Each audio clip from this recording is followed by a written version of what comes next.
Hi நண்பர்களே, எல்லாம் எப்படி இருக்கீங்க? இன்றைக்கி நம்ம ஒரு அருமையான கதை கேட்க போகிறோம். ஒரு மனிதன் சின்ன ஒரு ப்ரொவிஷன் ஸ்டோராக தொடங்கினாராம். அது நாள் போக போக ஒரு நல்ல ஒரு பெரிய ஷாப்பாக டெவலப் ஆச்சான். அதுக்கப்புறம் பார்த்தா ஒரு ஜுவல்லரி ஷாப் வச்சாராம். அப்படியே போக போக ஒரு பெரிய ஒரு பிஸ்னஸ் மேன் ஆகிட்டாராம். ஒரு நாள் அவர் அவரோட மீட்டிங்கெல்லாம் முடிச்சுட்டு அவர் வீட்டுக்கு கிளம்பி போயிட்டு இருந்தாராம். வீட்டுக்கு போயிட்டாராம். வீட்டுக்கு போய்ட்டு கதவு தட்டாராம். திறந்ததும் பார்த்தோன்னா அவங்களோட வீட்டு வேலைக்காரி தான் கதவு திறந்தாலாம். அதை பார்த்துட்டு கேட்டாராம். யூஸ்வலாக அவங்க ஒய்ஃப் தான் திறப்பாங்களா? என்னமாச்சு, எங்கே அவள் காணும் அப்படின்னு கேட்டாராம். அப்போ அந்த அந்த வேலைக்காரி சொன்னாராம், ஐயா இல்லையா, அம்மாவுக்கு கொஞ்சம் உடம்பு சரியில்லை. ஸோ இப்போ தான் ஹாஸ்பிட்டலேருந்து போயிட்டு வந்தாங்க. இப்போ தான் ஒரு 1 ஹவர் தான் ஆச்சு. இப்போ தான் வந்தாங்க அப்படி சொன்னாங்க. வேலைக்காரி கேட்டாரா, ஏன் எனக்கு ஃபோன் பண்ணவே இல்லை? அதுக்கு அந்த வேலைக்காரி சொன்னாங்களா, இல்லையா அவங்க பசங்க உங்களுக்கு கால் பண்ணிகிட்டே இருந்தாங்க, ஃபோன் சுவிட்ச் ஆஃப்னு வந்துச்சுன்னு சொன்னாங்க. அப்போ தான் அவருக்கு ஞாபகம் வந்துச்சா, ஒரு 8 ஒரு மீட்டிங் போயிருந்தாராம். மீட்டிங் சுவிட்ச் ஆஃப் பண்ணாராம். அது சுவிட்ச் ஆன் பண்ணவே மறந்துட்டாராம். ஐயோன்னு சொல்லி உடனே மேலே ஓடி போயிட்டு ஒரு ரூம்குள்ளே போய்ட்டு அவங்க ஒய்ஃபை போய் பார்த்தாங்களாம். ஒய்ஃப் பார்த்தா டேப்லெட் சாப்பிட்டு படுத்துருந்தாங்களாம். இவர் அவர் பக்கத்தில் உட்காந்து தலையை தடவி கொடுத்துட்டு அப்படி யோசனை பண்ணிட்டே இருந்தாராம். அவரோட முன்னாடி இருந்த லைஃப் எப்படிலாம் இருந்துச்சு, அவர் ஒய்ஃப் எப்படி டைம்லாம் ஸ்பெண்ட் பண்ணார் அப்படி இப்படின்னு சொல்லி அது யோசனை பண்ணிருக்கும்போது அப்போ தான் சடனாக அவருக்கு மைண்டில் ஒரு ஸ்பார்க் வந்து தான் அவங்க ஒய்ஃப் கூட அந்த பழைய நாட்கள் மதியெல்லாம் டைம் ஸ்பெண்ட் பண்ணி ரொம்ப நாள் ஆச்சான். பிஸ்னஸ் சொல்லி அவர் போனனால அவர் ஒரு கொஞ்சம் அப்செட் ஆகிட்டு அதுக்கப்புறம் பக்கத்து உள்ள பசங்களை போய் பார்க்கலாம் பார்த்தாரா. பசங்களும் படுத்துருந்தாங்களா. ஸோ பசங்களை பார்த்துட்டு அதுக்கப்புறம் அவர் என்ன பண்ணாரு, சரி ஓகே நான் மேலே ரூமில் போய் பண்ணாரு ரிலாக்ஸ் பண்ணலான்னு சொல்லி மேலே போகும்போது அந்த வேலைக்கு கேட்டால், ஐயா ஏதாவது சாப்பாடு ஏதாச்சும் வேணுமா கேட்டேன். இல்லை இல்லைம்மா எனக்கு எது வேணும், நான் மேலே போகிறேன்னு சொல்லிட்டு மேலே போயிட்டாராம்.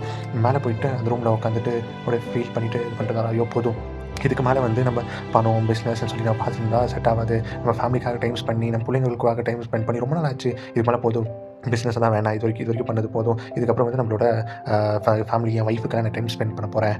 பிஸ்னஸை அப்படியே போய்ட்டு இது மேலே நான் ஃபேமிலிக்காக டைம் ஸ்பெண்ட் பண்ண போகிறேன், ஒய்ஃப் கூட இருக்க போகிறேன்னு சொல்லி மனசுக்குள்ளே நினச்சிருந்தாராம். அவரை பார்த்தா அந்த ரூமில் பார்த்தா ஒரு உருவம் நின்றுற மாதிரி இருந்ததான். அந்த உருவம் யாரும் கொஞ்சம் உத்து பார்த்தா அதாவது அந்த உருவம் ஒரு மறந்த தெய்வத்தையாக அதை சொல்லிச்சா, வாங்க போகலாம், டைம் ஆச்சு, உங்கள் டைம் வந்துருச்சு அப்படின்னு சொன்னதும் இவர் அப்படியே ரொம்ப ஃபெட்டப் ஆகி அழுதுட்டு, ஆனால் இல்லை இப்போ தான் நான் என் ஒய்ஃப் கூட என் பிள்ளைங்க கூட டைம் ஸ்பெண்ட் பண்ணணும் இப்போ தான் நான் நினைக்கிறேன், அதுக்குள்ளே நீங்கள் கூப்பிட்டு போகிறீங்களே ப்ளீஸ் எனக்கு கொஞ்சம் ஒரு சான்ஸ் கொடுங்க அப்படின்னு சொல்லி கெஞ்சினாராம். பட் அந்த மரண தெய்வத்தை கேட்குற மாதிரியே தெரியலையா, ரொம்ப ஸ்டெப்பனாக இருந்தாங்களாம். அதே போல் அவர் சொன்னால், சரி ஓகே எனக்கு ஒரு நாள் டைம் கொடுங்க, நான் நான் பண்ண வேண்டிய காரியங்கள் கொஞ்சம் நிறையா இருக்குது, ஸோ அதனால் நான் அதெல்லாம் முடிச்சுட்டு அதுக்கப்புறம் நான் வந்துடுறேன் அப்படின்னு சொன்னாங்களா. அதுக்கு மரணம் கேட்குற மாதிரி இல்லையா. ஸோ அதுக்கப்புறம் என்ன பண்ணாரா, பக்கத்தில் இருக்க ஒரு நோட் எழுதி, சரி ஒரு செகண்ட் கொடுங்கன்னு சொல்லிட்டு பக்கத்தில் இருக்க நோட் எடுத்து ஒரு நோட்ஸ் எழுதினாரா.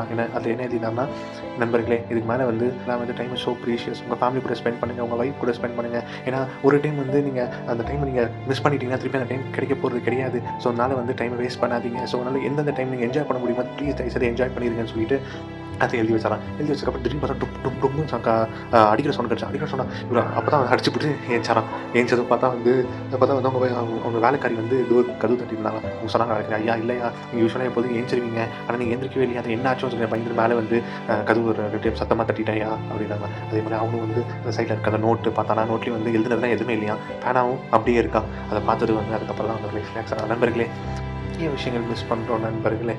நம்ம இன்றைக்கி நம்ம எப்போ போவோம்னு தெரியாது. ஸோ அதனால் நண்பர்களே, உங்கள் time it's very precious. So அது கரெக்டாக யூஸ் பண்ணுங்கள், கரெக்டாக என்ஜாய் பண்ணுங்கள்.